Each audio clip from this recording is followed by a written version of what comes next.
Hello बच्चों, कैसे हैं आप सब अच्छे होंगे, मैं आशा करती हूँ। तो बच्चों, आज हम नए टॉपिक के साथ आए हैं। कुछ इंपॉर्टेंट क्वेश्चन है मेधावी एग्जाम के लिए, क्लास 4 के लिए, जो आपकी बुक में से ही बनाए गए हैं। जो आपकी बुक ईवीएस की है आसपास, उसमें से ही कुछ क्वेश्चंस हैं। देखिए, पहला है ट्रॉली। लकड़ी से बना झूला को ट्रॉली कहते हैं और पुली की मदद से ये रस्सी पर सरकती है। इसका यूज हम कहाँ पे करते हैं? इसका यूज हम करते हैं पहाड़ी इलाकों में, जो एक जगह से दूसरी जगह पहाड़ क्रॉस करने के लिए तो इसका प्रयोग किया जाता है। या जैसे पहाड़ों में आने जाने का रास्ता नहीं होता तो वहां पे इसका प्रयोग किया जाता है। ठीक है। दूसरा है वल्लम। वल्लम लकड़ी से बनी छोटी नाव होती है। इसका प्रयोग केरल के कुछ भागों में पानी को पार करने के लिए किया जाता है।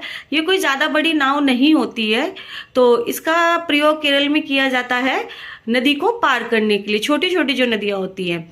अब देखिए, आपका फोर्थ है, जिन जानवरों के कान बाहर दिखाई देते हैं उनके शरीर पर बाल होते हैं, तो वो क्या करते हैं? वो बच्चे देते हैं। जैसे एग्जाम्पल के लिए गाय, भैंस, बकरी। ठीक है। तो ये सारे जानवर क्या बच्चे देते हैं, क्योंकि इनके कान हमें बाहर की तरफ दिखाई देते हैं और आप देखेंगे इनके शरीर पर बाल भी होते हैं। फिर आपका फोर्थ है, जिन जानवरों के कान बाहर दिखाई नहीं देते हैं और ना ही उनके शरीर पर बाल होते हैं, वे अंडे देते हैं। एग्जाम्पल के लिए मुर्गी, पक्षियां हो गए। ठीक है। ये सारे क्या देते हैं? तुम्हारे अंडे देते हैं। सांप हो गए, तो इनके शरीर पर ना तो बाल होते हैं, ना इनके कान हमें बाहर की तरफ दिखाई देते हैं, तो ये सारे हमारे अंडे देते हैं। फिर फोर्थ है आपका हाथी। अब हाथी, नंदू हाथी के बारे में ये बच्चों कहानी है। जो नंदू हाथी किस किस तरह का था, तो उसी के बारे में है और उसी चैप्टर से लिया गया है। ये देखिए, एक जो बड़ा हाथी होता है वो एक दिन में 100 किलोग्राम से ज्यादा पत्ते और झाड़ियां खा लेता है। आपको पता है ये?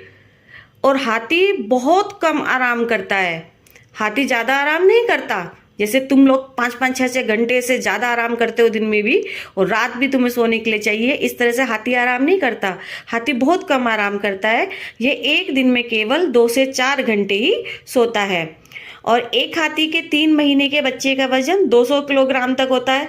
जैसे नंदू हाथी था, नंदू हाथी का बच्चा था, जब वो 3 महीने का था तो उसका वजन कितना था? केवल 200 किलोग्राम। ठीक है। हाथी हमेशा क्या करते हैं? झुंड में रहते हैं। हाथियों के झुंड में केवल हथनियां और बच्चे ही रहते हैं। झुंड की सबसे बुजुर्ग हथनी ही पूरे परिवार यानी कि पूरे झुंड की नेता होती है। एक झुंड में केवल 10 से 12 हथनियां और बच्चे होते हैं। हाथी 14-15 साल तक ही एक झुंड में रहते हैं और इसके बाद वो झुंड को छोड़ देते हैं। इसी तरह से नंदू हाथी है जो, वो भी जब 14-15 साल का हो जाएगा तो वो भी झुंड को छोड़ देगा। तो बच्चों, ये सारे टॉपिक है, इनको अच्छे से पढ़ना। ये आपके मेधावी के एग्जाम में ज़रूर आएंगे। तो यदि आपको वीडियो पसंद आई हो तो प्लीज़ लाइक और शेयर करना, जिससे मैं और ज़्यादा वीडियो आपके लिए बना सकूं। धन्यवाद।